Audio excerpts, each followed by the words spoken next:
Assalamualaikum warahmatullahi wabarakatuh. Salam karayon. Wong Jawa iku nek durung mangan sego, jare durung mangan. Wis bar mangan mie ayam sak mangkok, lah nek ditakoni, "Kowe wis mangan?" Nek durung mangan sego ya jawabane durung. Sawijining panelitian sing dipublikasi ing jurnal PLOS One sing informasine tak olehi saka halodoc.com nyebutake yen panganan sing ngandung akeh lemak lan indeks glikemik kang dhuwur iki iso memicu kecanduan panganan. Dadi apa sego kuwi kagolong candu? Ora. Sego utawa beras kuwi kanthi zate ora kagolong zat adiktif, dadi ora candu. Iki halal. Nanging saka segi porsi, cara masak lan wektu mangane kuwi iso dadi kecanduan. Ora candu ning iso marai kecanduan. Sumbre halal ning pakulinane awake dhewe mangan sego kuwi iso dadi ora toyib. Saka channele Mas Adere, aku sinau yen awake dhewe pengen sehat ing babagan mangan, awake dhewe kudu kenal patang babagan, yaiku sumbere, kaping pindho cara penyajiane, kaping telu wektune lan kaping papat jumlahe. Saka sumbere, sego kuwi minangka sumber panganan sing sugih karbohidrat lan duweni indeks glikemik sing dhuwur. Indeks glikemik kuwi apa? Indeks glikemik yaiku sawijining takeran sing rupa angka numerik kanggo nggolongake panganan sing ngandung karbohidrat miturut cepet orane panganan kuwi iso nambah kadar gula darah ing awak. Skalane yaiku 0 nganti 100. Dadi nek glukosa murni kuwi angkane 100. Saya dhuwur mula saya cepet panganan kuwi dadi gula darah. Lah mau jare indeks glikemik sego kuwi dhuwur. Dhuwure njur pira? Saka kasil penelitian, indeks glikemik sego kuwi iso beda-beda gumantung saka sumbere lan ngolahe. Contone piye? Contone ngene. Sego sing rupa beras abang kuwi sing dimasak normal, kuwi indeks glikemike 53. Beda karo sego putih sing dimasak biasa utawa diliwet, kuwi nduweni indeks glikemik 73. Dene sego sing dimasak karo bumbu lemak kayata nasi lemak, sego goreng utawa sego sing dipangan nganggo duduh berlemak kayata santen lan kaldu kuwi nduweni indeks glikemik sing luwih dhuwur yaiku 73 nganti 85. Dadi sak liyane sumbere awake dhewe kudu ngerti piye cara penyajiane. Sego sing dipangan bareng lemak lan bumbu legi kuwi luwih iso ndadekake rasa seneng, rasa bahagia sing tikele 20 timbang rokok. Lan mesine iki dudu cara sing pas kanggo sampeyan sing pengen bahagia. Mergo glukosa sing mlebu bareng lemak lan omben-omben legi kuwi ndadekake utek dadi disabotase. Hormon leptin sing iso menehi sinyal cukup nalika cadangane wis akeh, awet ora direken maneh karo awak. Dadi iki jenenge resistensi leptin. Pungkasane utek merintahno kanggo nglebokno panganan maneh, panganan sing enak terus ning awak. Mergo dopamin sing tikel-tikel wis nguasani utek. Mula penyajian kuwi uga penting. Saliyane penyajiane yaiku wektune. Mangane kapan?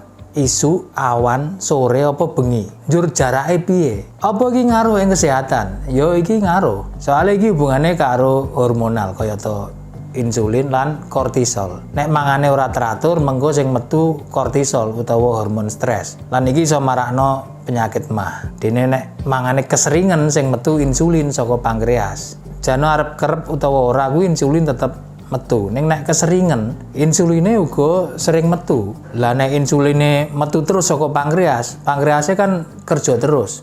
Nek pankrease kesel kan iso ndadekake pankrease rusak. Lah nek wis rusak iki jenenge kena diabetes. Beban kerjane kudu dikurangi. Ya nek kanggo wong awam ideale ping 3, isu awan lan bengi. Lan bengine ya ora bengi banget. Mergo nek kewengen mengko turune kewaregen. Organ sing kudune uga melu ngaso nalika awake dhewe turu, dadi tetep dikon kerja mencerna panganan. Kan ra adil, zalim. Wong kayahe turu ngaso tetep mbok kon kerja. Lan kaping 4 yaiku jumlahe utawa porsine. Sego kuwi nek saya akeh dipangan, saya ndadekake ketagihan. Mergo kulinane ngono. Contone mergo kulinane sak piring munjung, sak piring kebek. Iki nek dikurangi ya iso dadi nagih lan tetep isih ngrasa luwe. Miturut riset yang dilakoni tim Rumah Sakit Anak Boston Amerika, kaya sing tak waca saka halodoc.com. Panganan sing ngandhut indeks glikemik sing dhuwur kayata sego kuwi iso memicu rasa luwe lan merangsang utek kanggo nagih. Mula utek banjur ngongkon awak kanggo mangan sego maneh senajan umpamane wis mangan panganan liyane. Dadi sing perintah kuwi sakjane utek. Nek ditakoni, kowe wis mangan apa durung? Senajan wis mangan mie ayam ning ngomong durung kuwi mergo uteke merintah ngono. Prosese ning awak iki kepiye kok iso dadi kecanduan? Dadi kanthi umum awak iki butuh sumber energi saka telung jenis nutrisi. Nutrisi makro yaiku karbohidrat, lemak lan protein. Telung sumber kuwi banjur iso diolah dadi glukosa. Dadi tanpa karbohidrat lah awake dhewe iki iso produksi glukosa saka lemak lan protein sing diolah ning ati sing diarani gluconeogenesis. Ning kanggo wong umum iki ora efisien lan luwih cepet dijupuk saka sumber energi sing jenenge karbohidrat. Prosesé luwih cepet. Dadi glukosa kuwi apa? Gampangane glukosa kuwi gula. Dadi iki ora mung diolehi saka panganan sing legi-legi tok, sego lan roti tawar kuwi uga nek dipangan dadi gula, dadi glukosa. Woh-wohan uga ngono, diolah dadi gula minangka sumber tenaga. Ning kayata sing tak terangno ing wiwitan mau, indeks glikemike kuwi beda-beda lan sego kuwi kalebu sing dhuwur. Nalika sego wis mlebu ning awak ndeteksi anane sumber gula. Mula awak lewat pankreas banjur ngirim pasukan sing jenenge insulin kuwi mau. Dadi insulin kuwi kaya penerima tamu ning mantenan. Insulin iki mapak glukosa kanggo dipinarakno, ana sing dipinarakno ning otot lan ana sing dipinarakno ning ati. Mergo tampungane ati iki ora iso akeh, mula glukosa akeh sing diparakno ning otot. Saya gedhe otote mula tampungane uga saya gedhe lan saya rasa. Kayata manol, kuli kuwi sego sing dipangan akeh sing mlayu ning otot. Nah, nalika wong arang olahraga, arang angkat beban, arang obah, mula sego sing dipangan iki diolah karo awak dadi cadangan lemak sing disimpen ing sangisore kulit kanggo jaga-jaga nek pas kekurangan mangan. Bagian sing paling sering dienggo nyimpen yaiku ning kulit weteng. Mulane akeh wong sing nek kakean mangan kuwi wetenge jembling. Ning nyatane lemak iki ora tau dijupuk mergo asupan glukosa sing mlebu ning cangkem ora tau kurang. Dadi nyimpen terus ning ora tau disudo. Kanggo wong sing poso Ramadan, lemak iki dijupuk setahun pisan nalika poso. Nanging pas buka ditimbun maneh mergo mangane ya dicok maneh. Lah nek posone luwih sering ya kuwi luwih apik. Sing penting bukane ora ngawur. Nah, nalika sego sing mlebu iki kakean, mula insulin kuwalan wis ora ngatasi maneh. Pankrease uga wis kepontal lan ora kuat produksi akeh maneh. Nek wis ngene, glukosane dadi nyumpel ning getih, dadi akeh ning getih lan nek dites gula darahe dadi dhuwur utawa kena penyakit diabetes. Nalika kena penyakit diabetes, wong ora tambah wareg ning malah tambah ngelean. Gampang luwe. Ya mergo penerima tamune mau wis kari sithik lan tamune urahan. Insulin wis ora iso minarakno gula ning otot, ning ati lan cadangan lemak maneh. Mula iki jenenge resistensi insulin.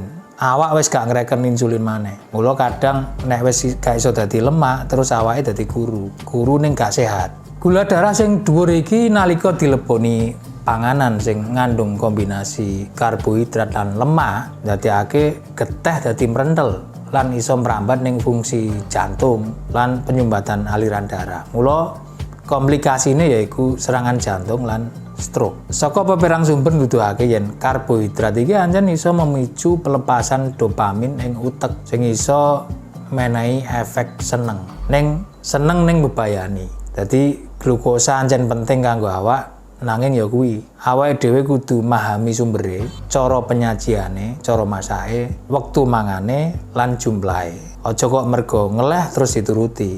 Aja-aja kuwi dudu kebutuhan ning minangka kepinginan. Dadi iki bedane antarane kebutuhan lan kecanduan. Nek ancen durung mangan kok ngeleh lan banjur mangan kuwi kebutuhan. Ning nek mangan mergo ana bakul mie tek-tek lewat, kuwi jenenge kepinginan. Lan kepinginan kuwi iso marakno kecanduan. Banjur piye carane ngatasi kecanduan sego? Nomor 1, nek mangan sego aja dicampur lemak. Kanggo wong sing sehat lan normal, lemak kuwi jane ya ora apa-apa nek ora dipangan karo sego. Lan mangan sego ing porsi sing pas kuwi uga ora mbebayani yen ora dipangan karo lemak. Apa meneh bar mangan sego akeh bareng karo sate terus mangan duren. Aja. Kaping pindho yaiku kurangi jumlahe sego sing dipangan. Sithik mboko sithik. Sing biasane sak piring full ing sasi iki banjur dikurangi dadi 3/4 lan dikurangi maneh ing sasi ngarep dadi setengah piring. Utawa sing biasane mangan sedina ping 3 dikurangi dadi ping pindho. Misale ninggal sarapan utawa ninggal makan malam. Iki jenenge intermittent fasting. Kaping 3 yaiku gantiya sego putih nganggo sumber liyane kayata sego abang. Akeh sayur-sayuran. Utawa nek arep melu gaya uripe wong jaman biyen iso kanthi poso ngrawot. Mangan segone diganti nganggo pola kependem sing indeks glikemike rendah. Utawa melok gaya hidup ketofastosis sing ganti karbo dadi lemak lan protein. Lan kaping 4 yaiku poso. Iso poso Senin Kemis, iso poso Daud lan liya-liyane. Iki minangka obat sing paling mujarab ning akeh wong sing ora gelem nglakoni. Ning nalika poso ya perlu dieling. Pas buka aja awur-awuran. Mergo manfaate dadi iso kurang maksimal. Lan nomor 5 yaiku golek kanca kanggo oleh dukungan. Iso wae saka dokter, ahli gizi, konselor utawa komunitas. Melok grup WhatsApp, sing penting kredibel ya. Tak kira iku dhisik. Aku ngerasa ilmu sing tak ngerteni saka penelusuranku lan pengalamanku iki perlu tak aturake ing sampean lewat video. Ya ben iso menehi manfaat marang wong akeh, ora tak pek dhewe. Matur nuwun wis gelem nyemak nganti pungkasan. Salam karahayon. Billahi taufik wal hidayah. Wassalamualaikum warahmatullahi wabarakatuh.